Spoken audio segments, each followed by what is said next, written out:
The shuttle rocked violently as it descended through the thick orange clouds of Erebos 7. The recruits inside gripped their seats tightly, some clutching the armrests while others held onto their gear. The air was tense, filled with a mix of fear and determination. Among the group sat Daniel Carter, a lean man in his late 20s with sharp eyes that scanned the interior of the shuttle. Next to him was Rachel Monroe, her tall frame relaxed but alert, her hands resting on her knees. Her calm expression hid the storm of thoughts racing through her mind. Erebos 7 had a reputation. It wasn't just another planet. It was a death trap. Stories about its harsh environment and deadly creatures were whispered among soldiers and explorers alike. The mission briefing had been clear: survive for 7 days, gather resources, and make it to the extraction point. Failure meant death, or so they had been told. But something about the way the instructors spoke made Daniel uneasy. Their tone was too casual, almost like they expected everyone to fail. As the shuttle broke through the final layer of clouds, the surface of Erebos 7 came into view. Jagged rocks stretched endlessly across the horizon, their dark forms jutting out of the ground like broken teeth. Rivers of molten lava glowed faintly in the distance, casting an eerie red light over the landscape. The air shimmered with heat waves, distorting everything beyond a few hundred meters. It looked like a nightmare brought to life. The shuttle landed with a heavy thud, kicking up clouds of dust and ash. The door hissed open, revealing the alien world outside. The recruits filed out one by one, their boots crunching against the hard, cracked earth. The air was hot and dry, carrying the faint smell of sulfur. Daniel took a deep breath, trying to steady himself. He glanced at Rachel, who stood nearby, scanning the area with a practiced gaze. She caught his eye and nodded slightly, signaling she was ready. A holographic instructor appeared before them, its translucent form flickering in the harsh sunlight. "Welcome to Erebos 7, it began, its voice calm and mechanical. "Your objective is simple: survive for 7 days, gather food, water, and other essential resources. Reach the extraction point marked on your maps. Those who succeed will be retrieved. Those who fail—" The hologram paused for dramatic effect. "Will not." The recruits exchanged nervous glances. Simple? This didn't feel simple. It felt like a death sentence. Once the hologram disappeared, the group quickly began organizing themselves. Some checked their equipment, making sure their weapons and supplies were intact. Others started discussing plans, debating whether to stay near the landing site or venture out immediately. Daniel and Rachel found themselves drawn together, along with a few others who seemed more level-headed than the rest. "We need to stick together," Rachel said firmly, addressing the small group around her. "This place isn't forgiving. If we split up, we're dead." Daniel nodded in agreement. "She's right. We don't know what's out there yet. Let's take it slow and figure things out." Not everyone shared their cautious approach. A recruit named Kevin Doyle, a wiry young man with nervous energy, argued loudly for immediate action. "We can't waste time sitting around. There's no telling how dangerous this place is. We need to find shelter and supplies now." His words sparked a heated debate, with voices rising as tempers flared. In the end, the group split into smaller teams. Rachel led a cautious trio, including Daniel and Kevin, deciding to explore the immediate area before committing to any major moves. They moved slowly, keeping close to each other as they navigated the treacherous terrain. It didn't take long for the planet to show its true nature. As they crossed a wide, dry riverbed, the ground beneath them shifted unexpectedly. Before anyone could react, a pack of razor-toothed predators burst from the shadows, moving faster than anything Daniel had ever seen. Their sleek black bodies blended perfectly with the rocks, making them nearly invisible until it was too late. Rachel reacted instantly, raising her plasma rifle and firing a shot that sent one of the creatures sprawling. Daniel grabbed a flare from his pack and hurled it into the midst of the pack, creating a bright burst of light that momentarily blinded the attackers. The distraction gave the group a chance to retreat, scrambling back toward higher ground. But not everyone made it. As they fled, Kevin stumbled, his foot catching on a loose rock. One of the predators pounced, dragging him backward with terrifying speed. His screams echoed through the canyon as the rest of the group ran, powerless to help. When they finally reached safety, Rachel and Daniel collapsed against a rocky outcrop, breathing heavily. The adrenaline was still coursing through their veins, but the weight of what had just happened began to sink in. Kevin was gone. Just like that. "This place, it's worse than I thought," Daniel muttered, staring at the ground. His hands trembled slightly as he tightened his grip on his weapon. Rachel didn't respond right away. She stared off into the distance, her jaw clenched. Finally, she spoke, her voice low but firm. "We can't keep running. Sooner or later, we'll have to face whatever's out here. And if we want to survive, we'll need more than just luck." Daniel nodded, though doubt lingered in his mind. He couldn't shake the feeling that something bigger was watching them, waiting for the perfect moment to strike. Little did they know, they weren't alone. High above, hidden among the jagged cliffs, a pair of glowing eyes observed their every move. The Deathworlders had taken notice of these newcomers, and they were curious. The sun hung low in the sky, casting long shadows over the jagged landscape of Erebos 7. Rachel Monroe crouched behind a cluster of rocks, her rifle resting against her shoulder as she scanned the horizon. Beside her, Daniel Carter adjusted the straps on his pack, his movements deliberate and careful. The weight of Kevin's death still lingered between them, unspoken but heavy. They had survived the first attack, but both knew it was only a matter of time before they faced another challenge. "We need water," Rachel said, finally breaking the silence. Her voice was steady, though her eyes betrayed her exhaustion. "If we don't find some soon, we'll be in worse shape than those creatures." Daniel nodded, glancing at the map displayed on his wrist device. The glowing grid showed their location and a potential water source several kilometers away. It wasn't much to go on, but it was better than nothing. "There's a spot marked here," he said, pointing to the screen. "Looks like an underground spring or something. Might be dry, but it's worth checking out." Rachel stood, slinging, her rifle over her shoulder. "Let's move. Stick close and keep your eyes open. We don't know what else is out there." They set off across the barren terrain, their boots crunching against the cracked earth. The air was thick with heat, pressing down on them like a suffocating blanket. Every step felt heavier than the last, but neither of them dared to slow down. Survival depended on momentum, on pushing forward no matter how tired they were. As they walked, Daniel couldn't shake the feeling that they were being watched. He glanced over his shoulder repeatedly, scanning the ridges and cliffs for any sign of movement. "You feel that?" he asked after a while, his voice barely above a whisper. Rachel didn't answer right away. She slowed her pace slightly, her hand instinctively moving to her weapon. "Yeah," she admitted. "Something's out there, but we can't afford to stop and look for it. Just keep moving."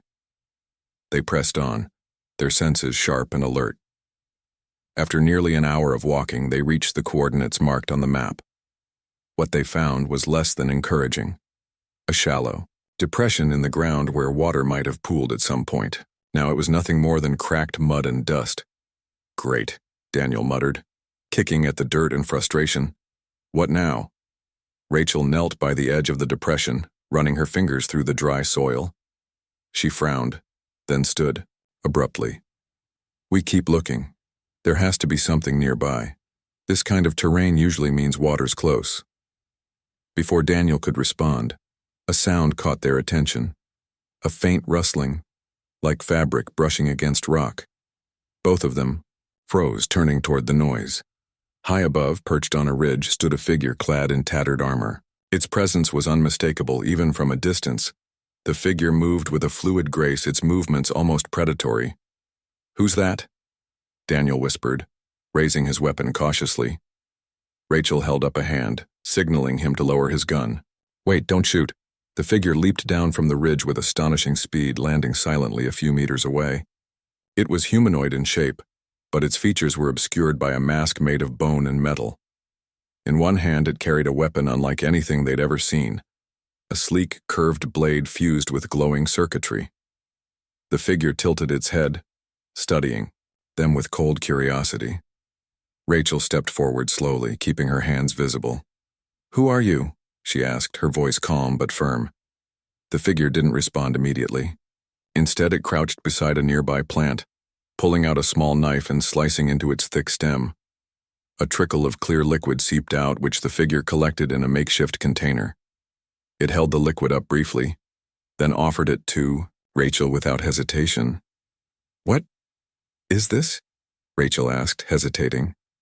The figure gestured toward the liquid, then pointed at itself. "Drink," it said in broken English, its voice rough and guttural. "Safe." Rachel exchanged a glance with Daniel, who shrugged uncertainly. Taking a deep breath, she accepted the container and took a small sip.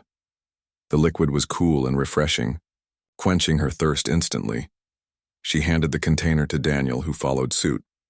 "Thanks," Rachel said, nodding toward the figure. "Who are you?" The figure straightened, removing its mask to reveal a face marked with scars and tattoos. Its eyes gleamed with intelligence, yet there was a hardness to them, a survivor's gaze. "Kale," it said simply. "Deathworlder." "Deathworlder," Daniel repeated, frowning. "What does that mean?" Kale smirked, though it wasn't a friendly expression. "This planet, home. You outsiders. Not ready." Rachel crossed her arms, her expression guarded. "We're trying to survive, same as you." Kale shook its head, chuckling softly. "No, not same. You fight. We adapt." It gestured toward the surrounding landscape. "Erebos 7, dangerous, but fun. Game." The word hit them like a punch. Fun? Game? How could anyone see this hellish place as anything other than a death sentence?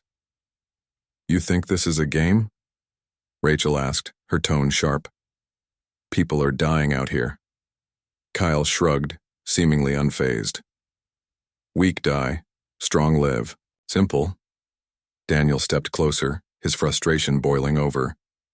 "And what about us? Are we weak? Is that why you're helping us?" Kyle studied him for a moment, then nodded slowly. "Maybe, but maybe not. You, different, curious." Rachel exhaled sharply, pinching the bridge of her nose. "Look, we don't have time for riddles. Can you help us survive here or not?" Kyle considered the question, tilting its head thoughtfully. Finally it spoke. "Yes, help. But listen, learn, or die." With that, Kale turned and began walking, motioning for them to follow. Rachel and Daniel exchanged a glance, unsure whether to trust this strange being, but they didn't have many options. Reluctantly, they fell into step behind Kyle, their minds racing with questions. Over the next few hours, Kyle led them through the treacherous terrain, pointing out hidden dangers and teaching them survival techniques tailored to Erebos 7's unique environment. It showed them how to identify edible plants, avoid predator dens, and navigate using the planet's natural landmarks. At first, Rachel and Daniel struggled to keep up, their Earth-trained instincts clashing with Kale's unconventional methods. But as the day wore on, they began to adapt, learning quickly under Kale's watchful eye. Despite their growing understanding, tension simmered beneath the surface. Kale's casual attitude toward danger unnerved them, especially when it laughed off threats that would have terrified most humans. When a swarm of venomous insects descended upon them, Kale simply swatted them away with ease, treating the encounter like a minor annoyance. Rachel clenched her fists, forcing herself to stay calm. By the time night fell, they had set up a makeshift camp near a rocky outcrop. Kale sat cross-legged by the fire, sharpening its blade with practiced precision. Rachel and Daniel sat opposite, nursing their aches and bruises. "So," Daniel began hesitantly, breaking the silence. "Why are you helping us, really?" Kyle paused, glancing up from its work. For a moment, it seemed to weigh its response carefully. Then it spoke, its voice quieter than before. "Outsiders come. Always come. Most die. Few learn. Maybe you." "Different." Rachel frowned, leaning forward slightly. "Learn what?" Kale met her gaze, its expression unreadable. "Survive. Adapt. Thrive. This planet tests. Strong pass, weak fail. The words hung in the air, heavy with meaning. Rachel and Daniel exchanged a glance, realizing they were being given a rare opportunity, an insider's perspective on a world designed to kill. But it came with a price: humility, trust, and the willingness to change everything they thought they knew about survival. As the fire crackled softly, casting flickering shadows across the rocky landscape, Rachel stared into the flames, her mind racing. They weren't just fighting to survive anymore, they were learning to play a game they hadn't even known existed. And somewhere in the darkness, the planet waited, watching, testing. The sun rose slowly over Erebos 7, its light filtering through the thick orange haze that blanketed the planet. Rachel Monroe sat by the embers of last night's fire, her eyes scanning the horizon as she sipped water from a container Cale had provided. Beside her, Daniel Carter adjusted his gear, checking each piece methodically to ensure it was still intact. The Deathworlder, Cale, stood nearby, its tattered armor glinting faintly in the morning light as it studied the recruits with an unreadable expression. "So what's the plan?" Daniel asked finally, breaking the silence. His voice carried a mix of determination and unease, the weight of their situation pressing heavily on him. Cale turned toward them, its movements smooth and deliberate. "Move," it said simply. "Stay alive." Rachel frowned, standing up to face Kyle directly. "That's not enough. We need specifics. Where are we going? What are we looking for?" Cale tilted its head slightly as if amused by her urgency. "Extraction point, you want that, yes?" "Yes," Rachel replied firmly. "But getting there isn't going to be easy. We've already seen what this place can do." Kyle smirked, though it wasn't reassuring. "Good. Learn fast." It pointed toward the jagged cliffs in the distance. "Go that way. Safe path." Daniel glanced at Rachel, his brow furrowed. "Safe path? On this planet? I don't think such a thing exists." Cale chuckled, a low, raspy sound. "Not safe for you. Safe for me. Follow. Listen." Rachel sighed, but nodded. They didn't have much choice. Without Cale's guidance, they would likely stumble into one disaster after another. She slung her rifle over her shoulder and motioned for Daniel to follow.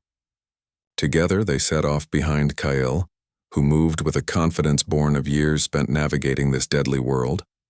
The journey was anything but smooth. As they climbed higher into the rocky terrain, the ground grew unstable, shifting underfoot with every step. Loose stones tumbled down the slopes, forcing them to move carefully to avoid triggering a landslide. At one point, Cale stopped abruptly, raising a hand to signal them to halt. It crouched low, examining something on the ground.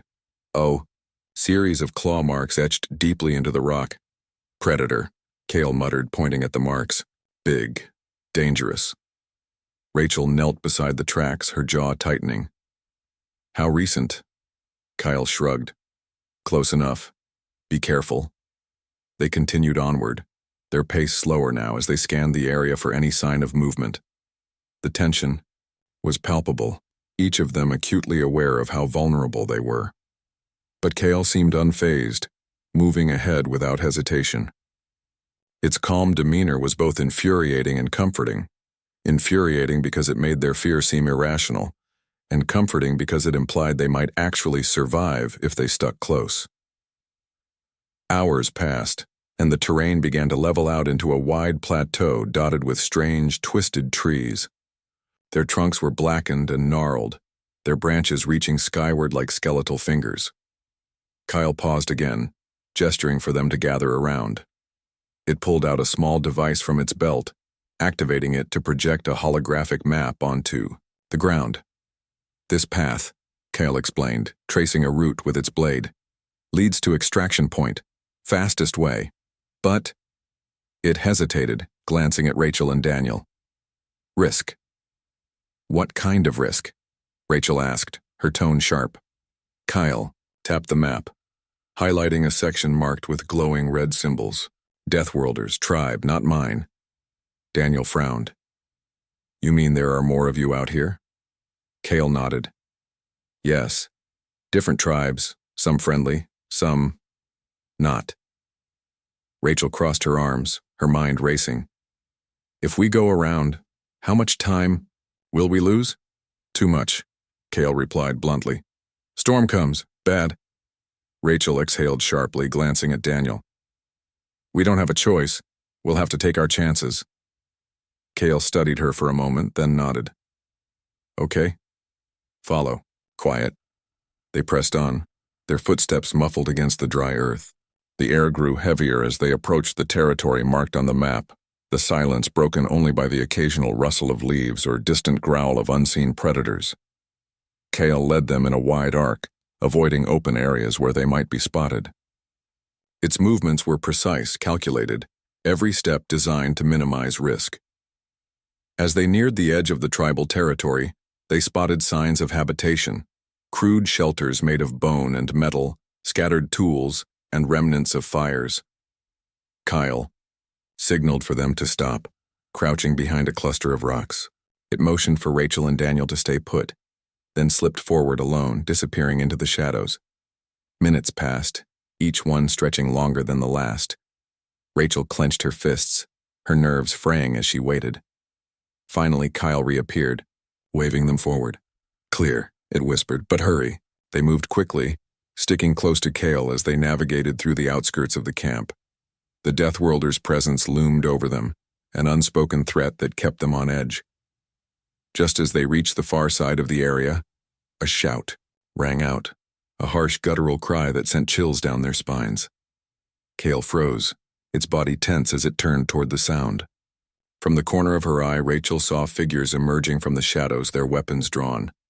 These Deathworlders looked different from Kale. Larger, more heavily armored, their faces painted with aggressive patterns. One of them stepped forward, addressing Kale in a language neither Rachel nor Daniel understood.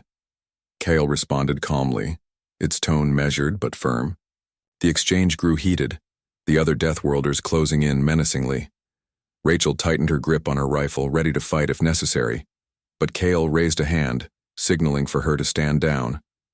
After what felt like an eternity, the confrontation ended. The other Deathworlders backed off, retreating into the shadows without further incident. Kale turned back to Rachel and Daniel, its expression unreadable. What happened? Rachel demanded, her voice low. They know, Kale said simply. Know about you, outsiders. And, Daniel pressed. Kale shrugged. No trust, but no attack. For now. Rachel exhaled slowly, relief washing over her, but only briefly. She knew they couldn't count on luck to see them through. Every step forward brought new dangers, new challenges. And yet, they had no choice but to keep moving. As they left the tribal territory behind, Kale led them into a narrow canyon, its walls towering above them like jagged teeth. The air inside was cooler, almost soothing compared to the oppressive heat outside. But the sense of unease lingered, a constant reminder that safety was an illusion on this planet. We're running out of time, Rachel murmured, glancing at the sky. Dark clouds were gathering in the distance, promising another storm. Kale nodded. Fast now. No stop. They pushed forward, their pace quickening as the first rumble of thunder echoed through the canyon. The wind picked up, carrying with it the sharp scent of ozone. Dust swirled around their feet, stinging their eyes and making it harder to see. Suddenly the ground beneath them trembled violently. A loud crack split the air as a massive boulder dislodged from the cliff above, hurtling toward them with terrifying speed. Kale shouted a warning, diving out of the way just in time. Rachel and Daniel followed suit, scrambling to avoid being crushed. The boulder smashed into the ground where they had been standing moments before, sending shards of rock flying in all directions. Rachel rolled to her feet, her heart pounding wildly. What was that? Storm, Kyle replied grimly. Worse coming. Lightning flashed across the sky, illuminating the canyon in brief bursts of blinding light. The rain came next, pouring down in sheets that turned the dry earth into slippery mud. Visibility dropped to almost nothing, forcing them to rely on Kale's instincts to guide them through the chaos. Every step became a battle against the elements, The wind howled like a living thing, threatening to knock them off their feet. Rain soaked through their clothes, weighing them down and sapping their strength. Yet Cale pressed on, undeterred by the storm's fury. Finally, after what felt like hours, they emerged from the canyon into a relatively sheltered area. The worst of the storm raged behind them, its roar fading into the distance. Exhausted but alive, Rachel and Daniel collapsed onto the wet ground, gasping for breath. Cale stood nearby, watching them with a mixture of amusement and respect. "Still alive," it said, its voice tinged with approval. "Good," Rachel managed, a weak smile though her body ached from the ordeal. "Yeah, still alive." For now, that was enough. The storm had passed, leaving behind a landscape transformed. The jagged rocks and cracked earth of Erebos 7 glistened under the dim light of the planet's twin suns, their surfaces slick with rainwater. Puddles dotted the ground, reflecting the pale orange sky like shattered mirrors. Rachel Monroe sat on a damp rock, her soaked clothes clinging uncomfortably to her skin. Beside her, Daniel Carter leaned forward, his elbows resting on his knees as he stared at the horizon. Both were exhausted, their bodies battered from the relentless assault of wind and water. Cale stood a short distance away, its tattered armor dripping but otherwise unaffected by the storm. It scanned the area with sharp eyes, occasionally glancing back at the recruits to ensure they were still functional. "Rest," it said finally, its voice low but firm. "Short time. Then move." Rachel nodded weakly, too tired to argue. She closed her eyes for a moment, letting the cool air dry her face. Her mind replayed the events of the past hours, the boulder crashing down, the lightning splitting the sky, the suffocating rain that seemed intent on drowning them all. They had survived, but survival came at a cost. Every step forward drained, more of their strength leaving them weaker than before. Daniel broke the silence first. "We can't keep going like this," he muttered, his voice hoarse. "We're running out of energy, food, everything." Rachel opened her eyes, meeting his gaze. "We don't have a choice. Sitting here won't help us reach the extraction point." "I know," Daniel replied, frustration creeping into his tone. "But at some point we'll hit our limit. And when that happens..." He didn't finish the sentence, but he didn't need to. Rachel understood. If they pushed too far, they would collapse, and collapsing meant death. Still, she forced herself to focus on the immediate task, one step at a time. That was all they could do. After a brief rest, Cale signaled for them to move again.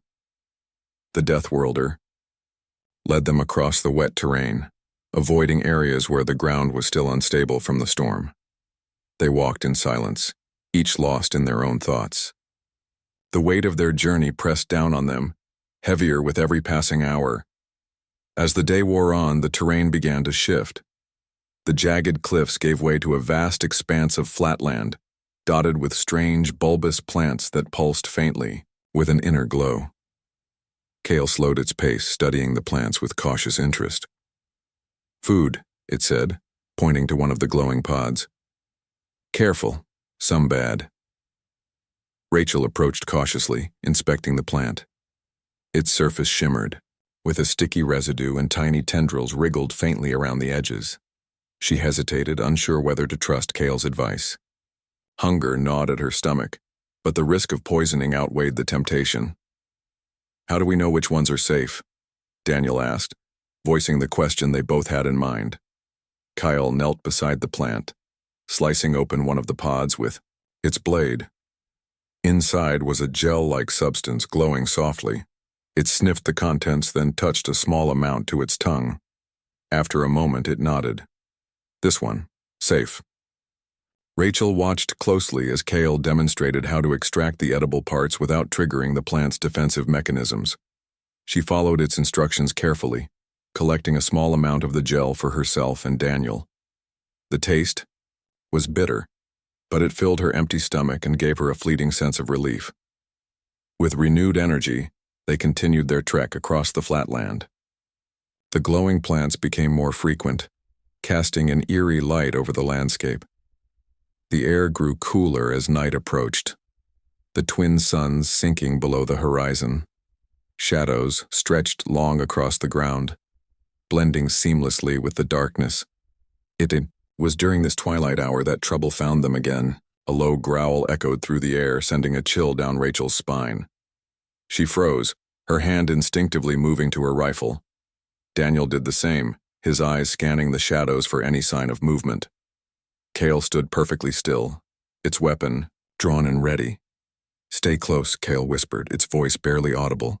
The growl grew louder, accompanied by the sound of heavy footsteps. From the darkness emerged a creature unlike anything they had seen before.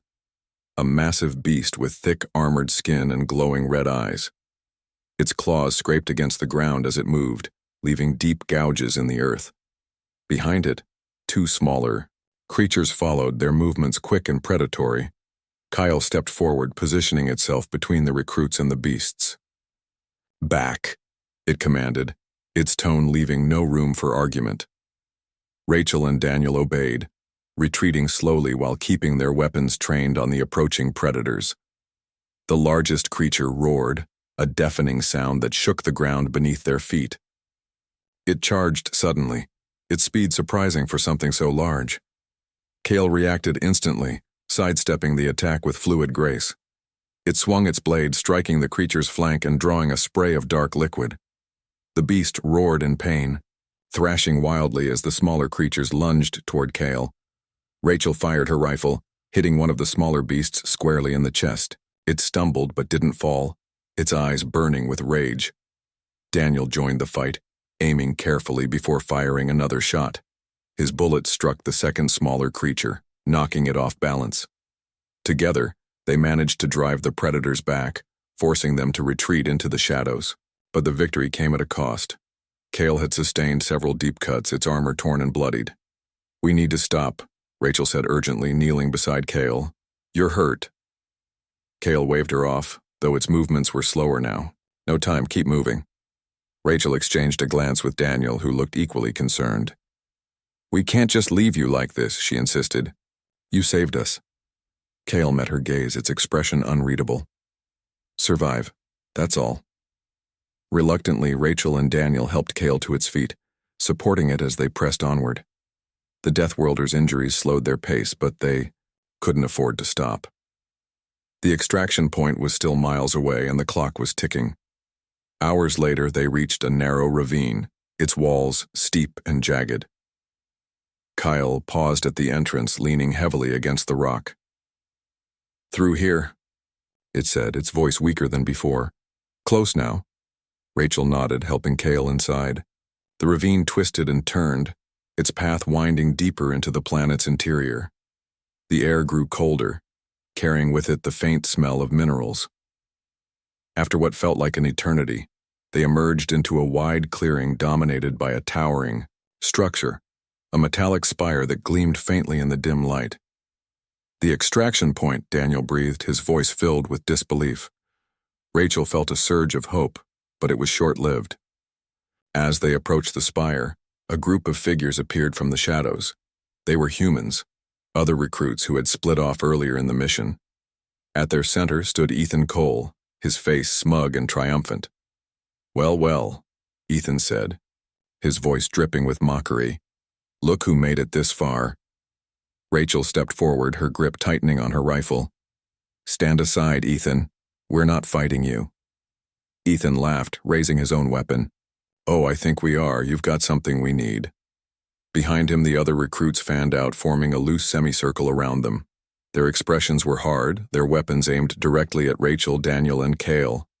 "You don't want to do this," Daniel warned, his voice steady despite the tension. "We're all trying to survive."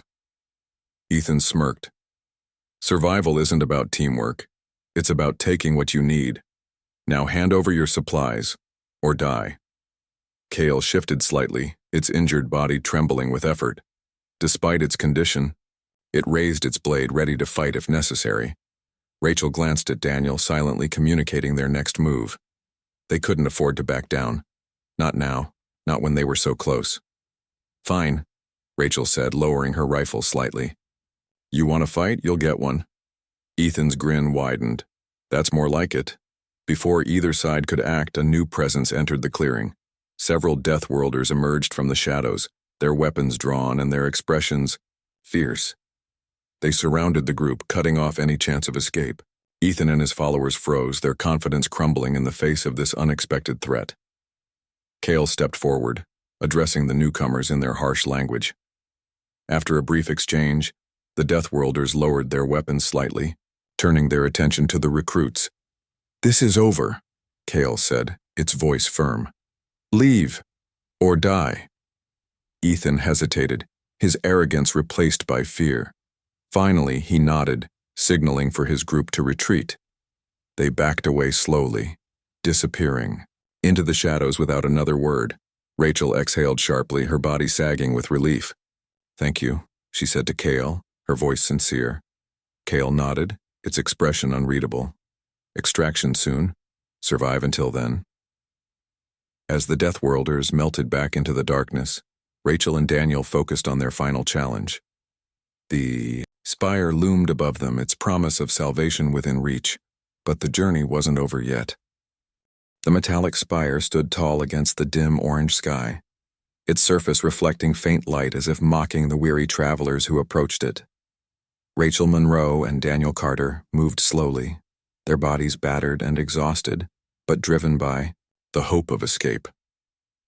Kyle followed behind them, its steps labored due to its injuries, yet its presence remained a quiet reassurance. The Deathworlder had proven itself more than just a guide. It was now an unlikely ally in their fight for survival. As they neared the base of the spire, Rachel noticed strange symbols etched into its surface. They glowed faintly, pulsing with a rhythm that seemed almost alive. She reached out hesitantly, her fingers brushing against the cold metal. A jolt of energy shot through her arm, startling her. "What is this thing?"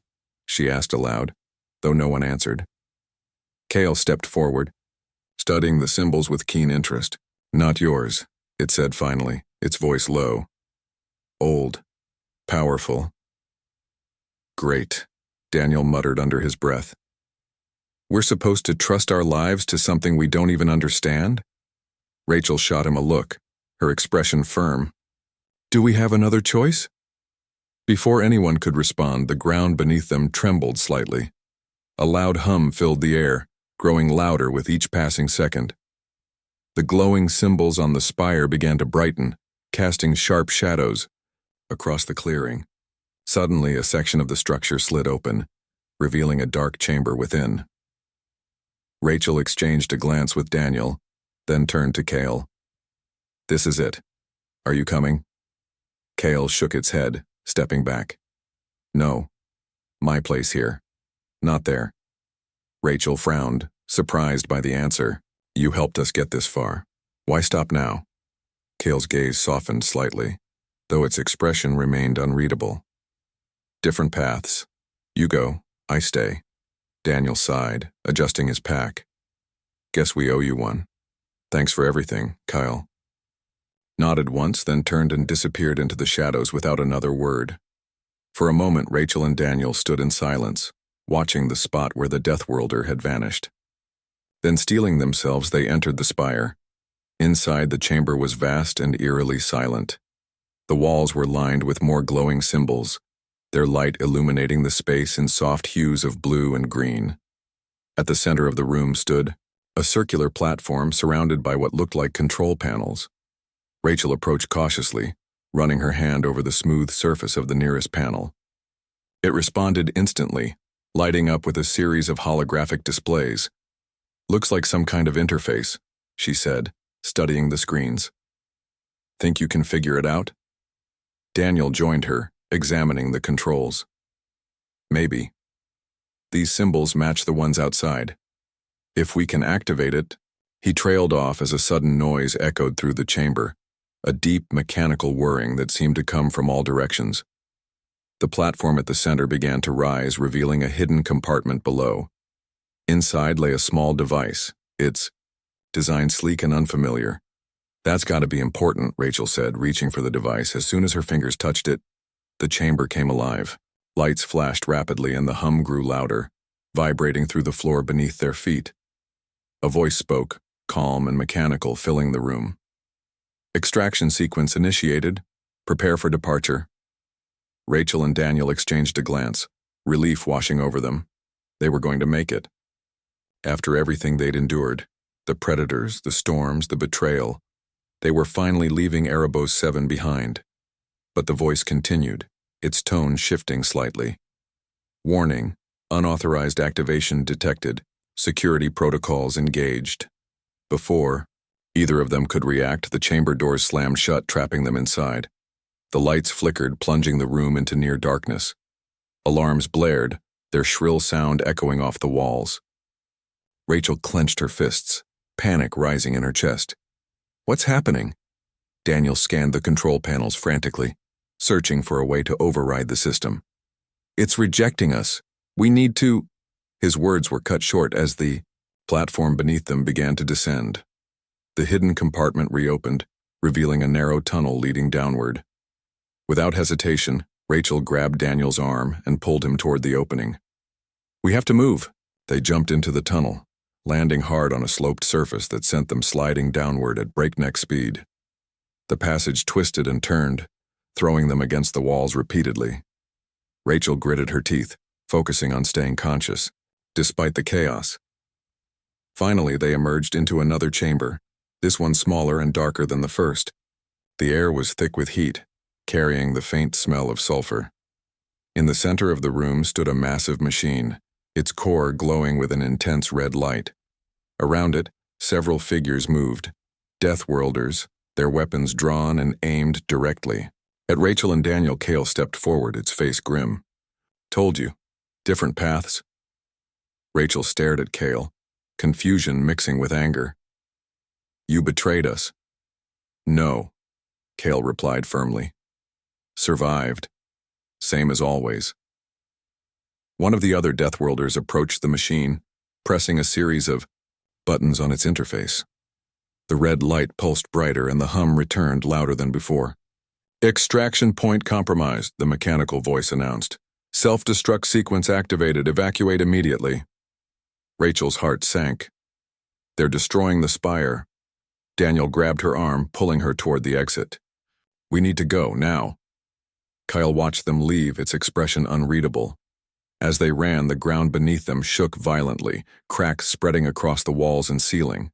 Debris rained down, forcing them to dodge and weave through the collapsing structure. Outside, the landscape was bathed in an eerie red glow as the spire began to crumble. Rachel and Daniel sprinted across the flatland, putting as much distance between themselves and the impending explosion as possible. Behind them, the machine detonated with a deafening roar, sending a shockwave rippling across the terrain. They hit the ground hard, the force of the blast knocking them off their feet. Dust and ash filled the air, choking them as they struggled to breathe. When the shaking finally stopped, they rose shakily, turning back to see the ruins of the spire smoldering in the distance. We made it, Daniel said weakly, his voice barely audible over the ringing in their ears. Rachel nodded, though her thoughts were elsewhere. She glanced toward the horizon, half expecting to see Cale or the other Deathworlders watching from afar. But there was nothing, just the endless expanse of Erebos 7 stretching out before them. Hours later, a shuttle descended from the sky, its engines roaring as it landed nearby. Rachel and Daniel climbed aboard, their bodies trembling with exhaustion. As the shuttle ascended, Rachel looked down at the planet below, her mind replaying every moment of their journey. Erebos 7 was a nightmare, a world designed to kill, but it had also taught her something about survival, adaptation, resilience, strength. And somewhere, hidden among the jagged cliffs and glowing plants, the Deathworlders watched the shuttle disappear into the clouds. To them, it had all been just another test, and perhaps a reminder that outsiders still had much to learn.